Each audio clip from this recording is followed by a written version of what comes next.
Are wind and solar power the answer to our energy needs? There's a lot of sun and a lot of wind.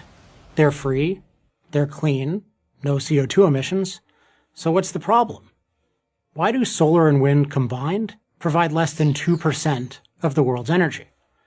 To answer these questions, we need to understand what makes energy, or anything else for that matter, cheap and plentiful. For something to be cheap and plentiful, every part of the process to produce it, including every input that goes into it, must be cheap and plentiful. Yes, the sun is free. Yes, wind is free. But the process of turning sunlight and wind into usable energy on a mass scale is far from free. In fact, compared to the other sources of energy, fossil fuels, nuclear power, and hydroelectric power, solar and wind power are very expensive. The basic problem is that sunlight and wind as energy sources are both weak, the more technical term is dilute, and unreliable, the more technical term is intermittent.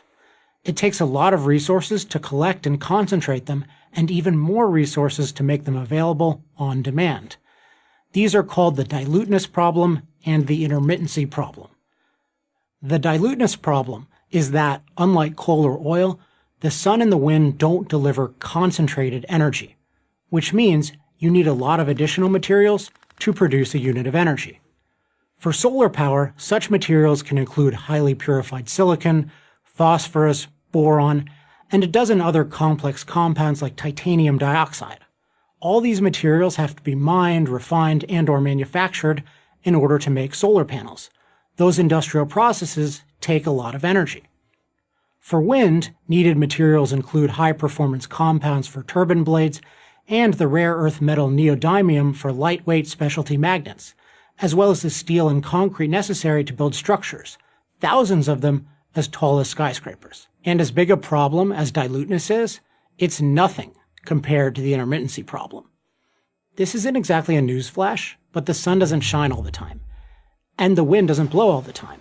The only way for solar and wind to be truly useful would be if we could store them, so that they would be available when we needed them. You can store oil in a tank. Where do you store solar or wind energy? No such mass storage system exists. Which is why, in the entire world, there is not one real or proposed independent, freestanding solar or wind power plant. All of them require backup. And guess what the go-to backup is? Fossil fuel. Here's what solar and wind electricity look like in Germany, which is the world's leader in renewables. The word erratic leaps to mind. Wind is constantly varying, sometimes disappearing completely.